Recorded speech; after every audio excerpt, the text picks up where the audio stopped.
Well, let's walk through, because this was a big incident, and it's affected your life tremendously. So you say it started at 7:10 in the morning on November 20th? Yeah. Let's start right there. Chronological order. Let's stay focused on this topic. And just walk me through the entire day. Yeah, so I my day-to-day was going to the embassy, and showing face, or showing my face and talking through if there was a meeting. There was weekly and biweekly, different DoD briefs and stuff, but there was no mission for me there. So I just kind of try to look for work, and there's some ranges and stuff. So I was able to like start at least, hey, you guys want to train? Like, anybody want to train here? And just getting, trying to get that going. And because I had all my kit stays in my ready kit bag, and I was able to. It's just like a Rolling Thunder or a North Face duffel roller, and it's got my basic go to war gear. My helmet, guns, my rifle, my pistol, my body armor, my panos, and that's your basic assaulter uniform and stuff. And so I got a phone call that morning, the day of the attack, and the phone call went something like this, where it was someone at the agency wanted to call to notify me about an attack that they had been made aware of that was ongoing.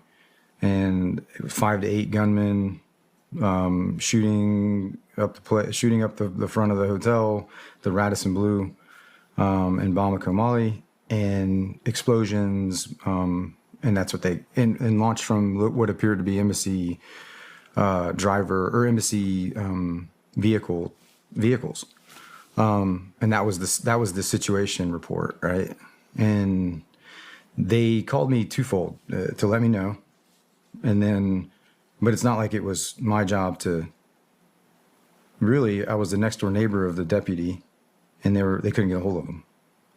So they're like, "Hey, can you also go check on so and so? We can't get a hold of him. Can you help us out?"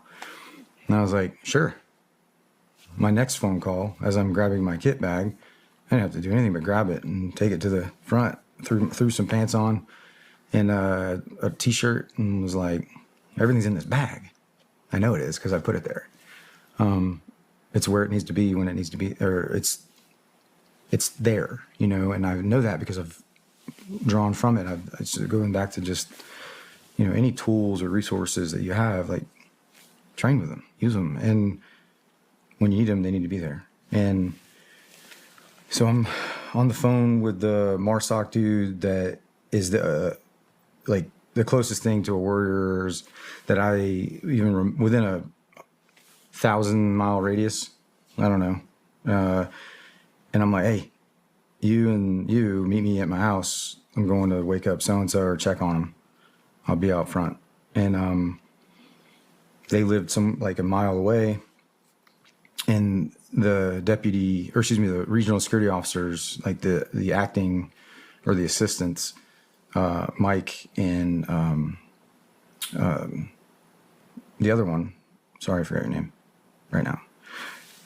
They all came together, but when I'm knocking on the door of my next door neighbor, the deputy chief, he opens the door and he's on the phone in underwear, and he's just like picking lint out of his belly button, and he looks at me. He's like, "Oh, hold on, I'm on the phone."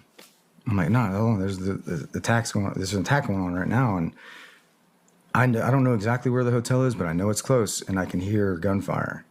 So I'm like, "That's definitely close." And it was about 3/4 of a mile or less from my house, which are like townhomes almost. And he's like, "I'm on the phone." "Yeah, I know. I'm on the phone with some of our guys in the hotel right now, like staying there." Because a lot of temporary duty personnel would stay there, whether it was our embassy or other Western embassies. Like that's where they'd stay. But certain locations, and that's why the RSOs know. They don't say, Well, they do. They should. And if the assessments they do is this a place where we would put personnel that are on, either permanent or temporary duty here, as a lodging place of lodging, and they have to do these threat assessments. And to me, it made no sense why that hotel was even on there as a good place to stay. When, like, looking at it, like, the reason they chose that hotel is not only for the density of like people, Westerners. If your mission was to kill as many Westerners as you can, you could throw a stone from across the street and hit the front of the, huge front glass door windows, because it's a soft target in the sense that it doesn't have any standoff. It's not in depth. Yeah. Like, they have all these security apparatuses and mechanisms, but like barrier, like from a vehicular assault, but it doesn't stop people from, driving by and kill, and reaching out and touching someone. But so it was this though, Kyle. I mean, you're talking about agency personnel, State Department personnel, ambassador types. They don't give a fuck about security. Yeah. All they give a fuck about is a nice place to sleep with a bar. Nice pool. Really nice and a pool. Yeah, badass pool. And that shit's... Ignorance is bliss. I've seen it in every country I've ever deployed in. Yeah.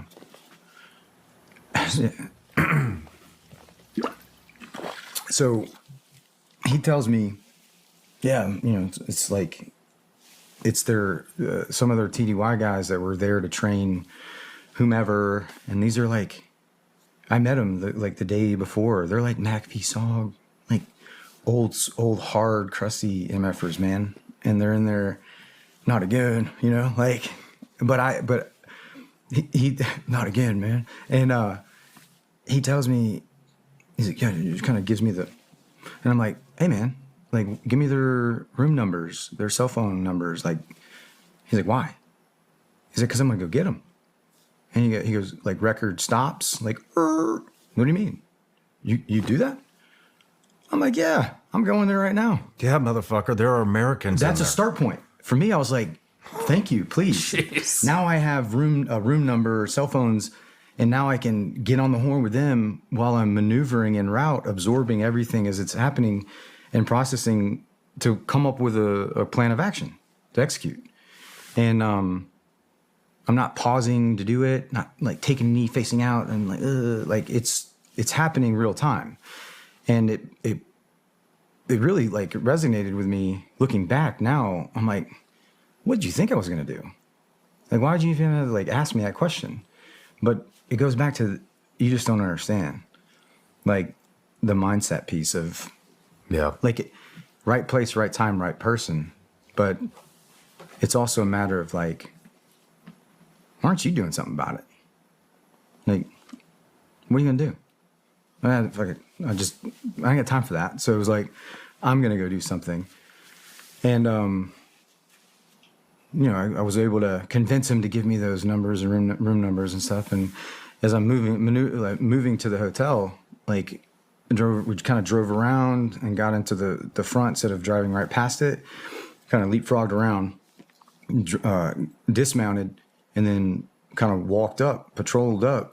What are you carrying? What are you wearing? I had just a t-shirt on, the civilian t-shirt, and like Prana, because they're stretchy, pants. Nice. Sometimes men wear stretchy pants. It's a Nacho Libre reference.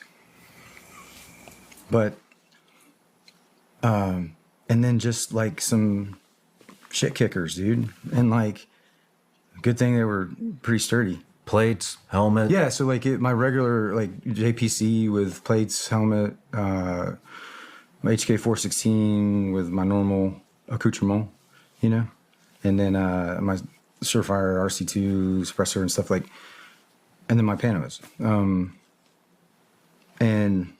But no more. Like, I didn't have breaching tools. I didn't have like bangs, or I didn't have all the extra little bits of kit that would have been really nice to have.